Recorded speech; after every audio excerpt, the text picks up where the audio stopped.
बूंद है, वो वैसे ही चल रहा है स्टॉक आज, जहाँ पे पेट्रोल बिल्कुल खत्म नहीं हो रहा है। पेट्रोल बिल्कुल खत्म नहीं हो रहा, बिल्कुल। और एकदम याद है वो ऐड, अच्छे से याद है मारुति का एक वो, और एक वो कितना माइलेज देती है, वो दोनों ऐड काफ़ी इनफैक्ट काफ़ी पॉपुलर हुए थे।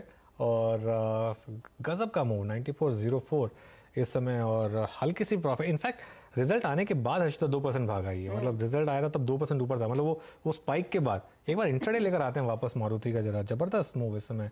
और चार्टिकली प्रकाश जी के भी टारगेट्स तो मीट हो गए हैं। प्रकाश जी, अभी नेक्स्ट टारगेट क्या होगा यहाँ पर, ऑल टाइम हाई की ट्रेजेक्टरी? मुझे लगता है कि 9500 एक पर ये था, वहां तक जरूर जाना चाहिए मारुति, और उसके बाद 10,000 मैजिक फिगर है, वहां तक जाने की पूरी कोशिश करता है। मारुति में वीकनेस नहीं है, जो स्ट्रेंथ नजर आती है काफी हद तक स्ट्रॉन्ग स्ट्रेंथ नजर आती है। 9421 पर ट्रेड कर रहा है, जो कंसोलिडेशन हुआ है उसके हिसाब से लगता है लॉजिकल टेक्निकल टारगेट 10,000 होना चाहिए। 10,000 का लॉजिकल टारगेट अब काफी रियलिस्टिक होता दिखाई दे रहा है, जिस तरह की तेजी स्टॉक ने पकड़ी है। 9420 के लेवल्स आपकी स्क्रीन पर हर टिक के साथ यहां पर रफ्तार बढ़ती हुई। तो टॉप गियर में मारुति है, लेकिन एक स्टॉक और एक पैक जिसकी काफी धुलाई हो रही है आज। थोड़ा सा गियर शिफ्ट करते हैं और न्यू इकोनॉमी कंपनियों का हाल आपके सामने पेश करते हैं। ग्लोबली आप देखिएगा न्यू इकोनॉमी स्टॉक्स की धुलाई हो रही है, चाहे वो मेटा हो, नंबर्स के बाद टूटा अमेजॉन हो, उससे पहले हमने देखा था गूगल जैसे स्टॉक्स में भी काफी मुनाफा वसूली आती हुई दिखाई दे रही थी। और भारतीय न्यू एज कंपनियों के लिए एक बड़ा गहरा काला बादल सामने दिखाई दे रहा है, और वो है कि नवंबर में दरअसल बड़े पैमाने पर कई कंपनियों के जो लॉक इन पीरियड होते हैं, खासतौर से प्री आईपीओ निवेशकों के लिए, वो खुलते हुए दिखाई देंगे। तो उनके लिए मौका होगा प्रॉफिट बुकिंग करने का, पोजीशंस काटने का। यहां पर पेटीएम 18 नवंबर को लॉक इन खुलेगा। नायका के साथ शुरुआत होने वाली है, जिसका लॉक इन पहले करीब 10 नवंबर को खुलने वाला है। फिर 15 नवंबर को पीबी फिनटेक की बारी आएगी और डिलीवरी की भी बारी आएगी। ये 3-4 कंपनियां हैं जिनके लॉक इन पीरियड खुलने वाले हैं। अब नायका के लिए प्रॉब्लम्स कैसी है?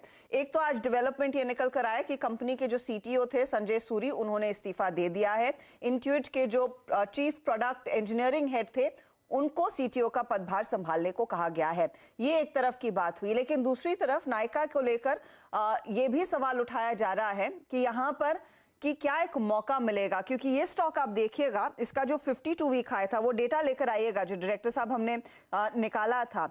नायका एक कंपनी थी जिसकी लिस्टिंग दमदार हुई थी। इनफैक्ट मुझे याद है इसका इशू प्राइस करीब 1125 था, फिर 2000 के ऊपर निकला था स्टॉक, और वहां से अगर आप कंपेयर करेंगे तो आज 1000 के नीचे खड़ा है।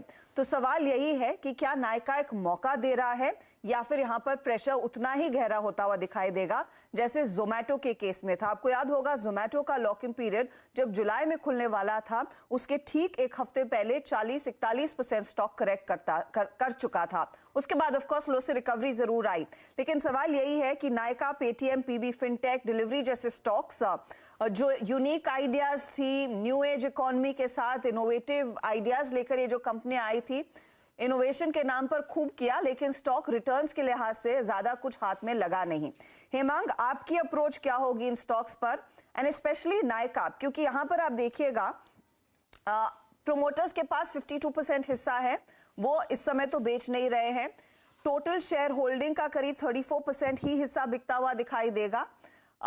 ऐसे में ये क्या मौका दे रहा है, या फिर यहां पर थोड़ा सा दबाव आगे और गहरा हो सकता है?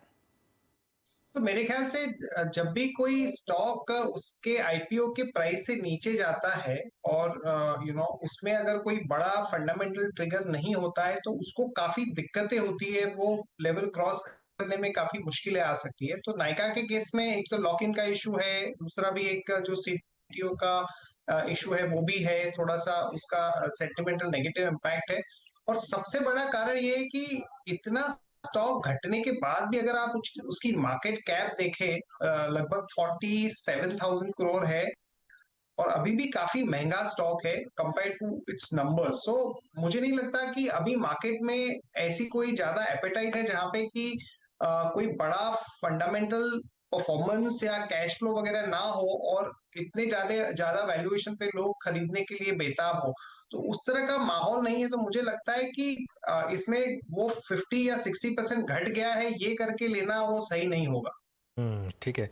नहीं, लेकिन हेमांग इसमें एक चीज़ है, और जो एक एग्जांपल मैं सुबह भी दिया था कि सेम प्रॉब्लम आई थी जोमेटो में भी। इनफैक्ट जोमेटो और नायका का जो स्टोरी काफ़ी सिमिलर रहा।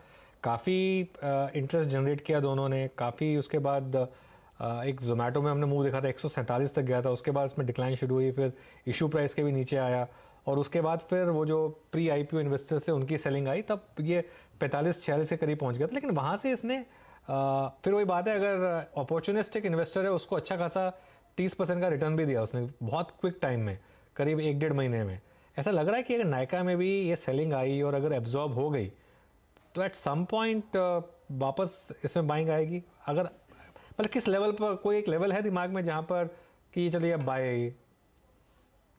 मुझे लगता है अनुज कि जोमेटो के केस में थोड़ा सा एक बड़ा ब्लॉक डील हुआ था, तो जो सेलिंग प्रेशर था वो एक लेवल पे ईज ऑफ हो गया, तो उसमें थोड़ा सा एक स्टेबिलिटी स्टॉक को मिला। पर अगर आप देखें तो जिस तरह का माहौल है जहाँ पे स्टॉक्स घटते हैं, उसके बाद जो परसेंटेज वाइज आपको थोड़ा अट्रैक्टिव लगेगा, बट ओवरऑल जो वेल्थ डिस्ट्रक्शन हुआ है एक लेवल से, उसके सामने रिकवरी भी कोई बड़ी नहीं है। और जिस तरह का माहौल ग्लोबली है जहाँ पे टेक्नोलॉजी कंपनीज में इतना प्रेशर आ रहा है, चाहे वो क्लाउड बेस्ड कंपनीज हो, चाहे वो सोशल मीडिया बेस्ड कंपनी हो, एक्सेप्ट मे बी सैप और to some extent IT services, बाकी सब जगह प्रेशर है। तो उसमें मुझे लगता नहीं है कि अभी कोई इतना अग्रेसिव बाइंग या कोई अट्रैक्टिव प्रपोजिशन ये कंपनी दे रही है। यस, शॉर्ट 5-10%, 15% मूव के लिए डेफिनेटली हो सकता है जब ओवरसोल्ड हो जाएगा तो,